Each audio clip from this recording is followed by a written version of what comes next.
100 दिन 50 दिन की बात नहीं करनी चाहिए, क्योंकि ये सरकार दोबारा वापस आई है।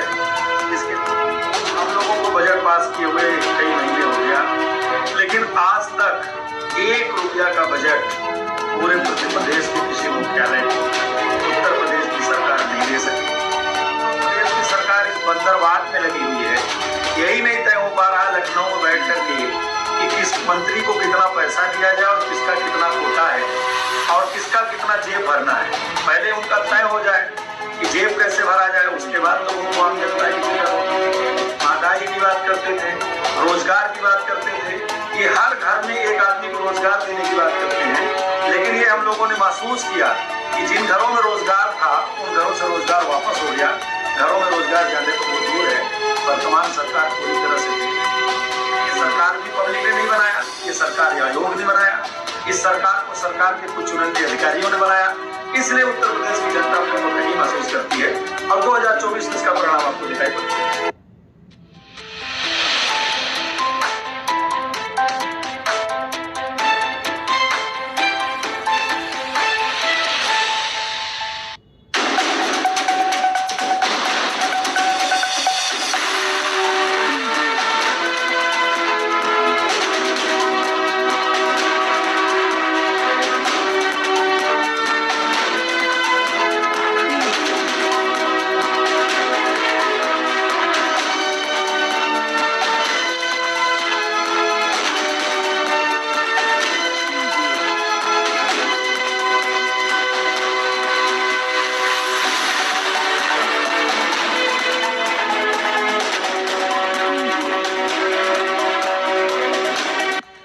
आज आपकी मुलाकात हम करवाते हैं प्रयागराज के मेजा से विधायक संदीप सिंह पटेल से। नमस्कार, मैं सुभाष मिश्रा और आप देख रहे हैं खबर अवध। हमारे चैनल में आपका स्वागत है। पहली बार विधायक हुए हैं, हालांकि सरकार नहीं है, लेकिन काफी चर्चित चेहरा रहा है मेजा से। हमने आज सोचा क्यों ना, विपक्ष के लगातार विरोध करने की कोशिश कर रहा है लेकिन सत्ता पक्ष उसको दबाने की कोशिश कर रहा है, तो आज हमारी सहयोग से मुलाकात हो गई मेजा से विधायक संदीप सिंह जी से। तो हमने सोचा क्यों ना इनकी बात को जाना जाए और समझा जाए कि आखिर विपक्ष कितना अपनी बातों को रख पा रहा है और सत्ता पक्ष उसको दबाने की कोशिश कर रहा है। नमस्कार। धन्यवाद। नमस्कार। हम एक सवाल आपसे करना चाहते हैं और जानना भी चाहते हैं कि अभी जल्दी ही देखा गया कि सपा के तमाम विधायकों ने विरोध किया, लेकिन उस विरोध को होने नहीं दिया गया। कहीं हाउस अरेस्ट कर दिया गया, कहीं रास्ते में रोक लिया गया, कहीं सभाओं को नहीं करने दिया गया। आखिर क्या कारण है? आज जो उत्तर प्रदेश की वर्तमान स्थिति है, आम आदमी महंगाई से, बेरोजगारी से और खास तौर से जिस तरह से महिलाओं के साथ अत्याचार हो रहा है, आम आदमी परेशान है। जिस बात को लेकर समाजवादी पार्टी विधानसभा चलने के पहले हम लोगों के नेता स्वर्गीय चौधरी चरण सिंह जी की मूर्ति के सामने बैठ करके हम अपनी बात को, आम जनता की आवाज को सरकार के सामने रखना चाहते थे। लेकिन चूंकि वर्तमान सरकार लोकतंत्र विरोधी सरकार है, वो जानती है कि अगर लोकतंत्र ताकतवर होगा इस तरह से अन्याय और भ्रष्टाचार हम नहीं कर सकते। इसलिए लोकतंत्र को कमजोर करके, पूंजीवाद को बढ़ा करके आम आदमी की बात को रोकना चाहते हैं, जिसके लिए समाजवादी पार्टी और हम लोगों के नेता आदरणीय अखिलेश यादव जी कटिबद्ध हैं कि हमें चाहे जिस स्तर तक लड़ना पड़े, लेकिन हम आम आदमी की आवाज को लेकर, अगर आप प्रदेश की जनता ने हमें विपक्ष के रूप में भेजा है तो हम विपक्ष की भूमिका को ईमानदारी से निभाएंगे। उसके लिए हमको जिस भी तरह से संघर्ष करना पड़ेगा हम संघर्ष करेंगे और वर्तमान सरकार को इस बात के लिए मजबूर करेंगे कि जो उन्होंने उत्तर प्रदेश की जनता से वादा किया है उसको पूरा करें। अगर वो नहीं पूरा करते हैं तो हम उनके खिलाफ लगातार अपनी बात को बुलंद करते रहेंगे। विधायक जी, एक सवाल और है। अभी रात में बहुत तेज बारिश हुई, हालांकि अब की बार बारिश बहुत कम है, लेकिन प्रदेश के जहां तहां हर हिस्से से, अभी बलिया से और देवरिया से, और इनको तो छोड़ दीजिए, खास लखनऊ से तमाम खबरें आ रही हैं कि जल जमाव की स्थिति है और रोडें गड्ढे में तब्दील हो गई हैं, जबकि ये कहा गया था कि 100 दिन के अंदर गड्ढा मुक्त सड़कें हो जाएंगी। क्या कहना चाहेंगे आप? वर्तमान सरकार को तो 100 दिन 50 दिन की बात नहीं करनी चाहिए, क्योंकि ये सरकार दोबारा वापस आई है। इसके पहले 5 साल इन्होंने सरकार चलाया, हम लोगों को बजट पास किए हुए कई महीने हो गया, लेकिन आज तक 1 रुपया का बजट पूरे प्रदेश के कृषि मुख्यालय को उत्तर प्रदेश की सरकार नहीं दे सकी। अभी तो प्रदेश की सरकार इस बंदरबाट में लगी हुई है, यही नहीं तय हो पा रहा लखनऊ में बैठ करके कि किस मंत्री को कितना पैसा दिया जाए और किसका कितना कोटा है और किसका कितना जेब भरना है। पहले उनका तय हो जाए कि जेब कैसे भरा जाए, उसके बाद तब उनको आम जनता की फिक्र होगी। आप जल भराव की बात करते हैं, किसी भी दिशा में आप उठा लो, गांव के अंदर रहने वाला आम आदमी जो ये सस्ते गल्ले की बात करते थे, सस्ते तेल की बात करते थे, महंगाई की बात करते थे, रोजगार की बात करते थे, ये हर घर में एक आदमी को रोजगार देने की बात करते हैं। लेकिन ये हम लोगों ने महसूस किया कि जिन घरों में रोजगार था उन घरों से रोजगार वापस हो गया, घरों में रोजगार जाने तो बहुत दूर है।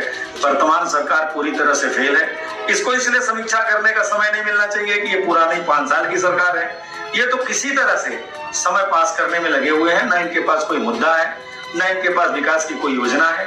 वास्तव में चूंकि ये सरकार भी पब्लिक ने नहीं बनाया, ये सरकार आयोग ने बनाया, इस सरकार को सरकार के कुछ चुनिंदे अधिकारियों ने बनाया, इसलिए उत्तर प्रदेश की जनता अपने को ठगी महसूस करती है और 2024 में इसका परिणाम आपको दिखाई पड़ेगा।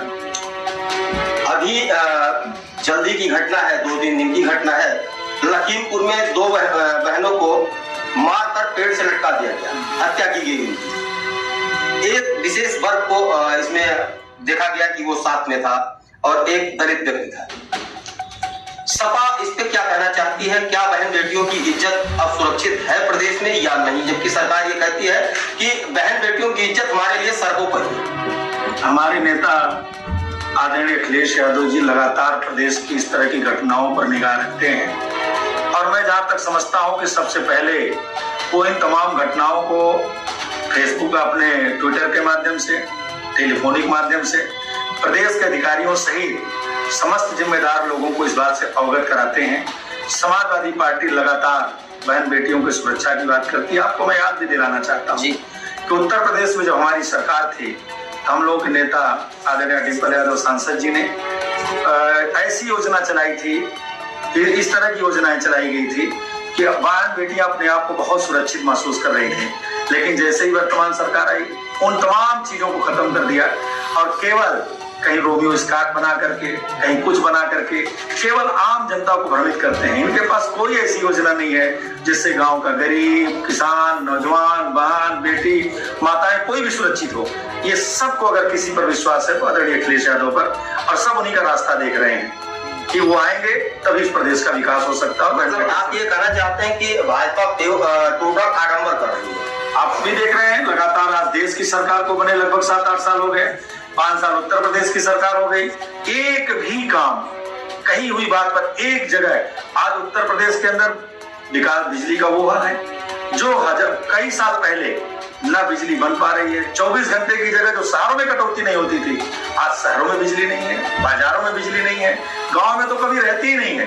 गांव में तो आदमी जानवरों को, इनके अस्पतालों में ये बारिश का टाइम है, सर्फ काट रहे हैं, अस्पतालों में इनके पास स्नैक सर्फ काटने के बाद इनके पास इंजेक्शन नहीं है, कुत्ते का इंजेक्शन नहीं, कोई दवाइयां नहीं है, केवल इस तरह से कागज के पन्नों पर ही चल रहे हैं और कागज के पन्नों पर सरकार चल रही है। मतलब विकास कागज के पन्नों में सिमट गया है। मैं तो समझता हूँ कि कागज के पन्नों के अलावा इनके पास कोई आंकड़ा ही नहीं है। जमीन पर कहीं आप चले जाओ, किसी भी इलाके में आप चले जाओ, जहां ये कहें वहीं आप चले जाओ, आपको शून्य नजर आएगा। बहुत बहुत धन्यवाद। तो आपने देखा कि विधायक जी ने काफी मुखर शब्दों में और अपनी बातों को रखा, लगातार ये कहने की कोशिश कर रहे हैं कि सरकार पूर्ण रूप से फेल है। यही कहना चाहते हैं? बिल्कुल पूरी तरह से फेल है, क्योंकि ये सरकार पब्लिक की सरकार नहीं है, ये सरकार आयोग की सरकार है, सरकार को चुनिंदे अधिकारियों की सरकार है। और जब तक पब्लिक की सरकार नहीं बनेगी, पब्लिक ने तुम्हारे नेता को चुना था, लेकिन चूंकि आयोग ने और इन लोगों ने छलावा करके तमाम चीजों में हेर फेर करके सरकार को बनाया है, इसलिए पब्लिक बहुत आहत और परेशान है, तो हमारे नेता का रास्ता देख रही है। बहुत बहुत धन्यवाद हमारे चैनल में बात करने के लिए।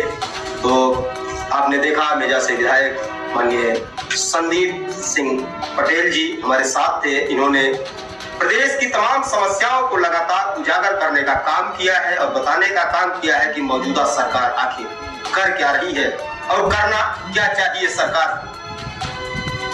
कुछ चीजें होती हैं जो विपक्ष से भी सीखने की होती हैं।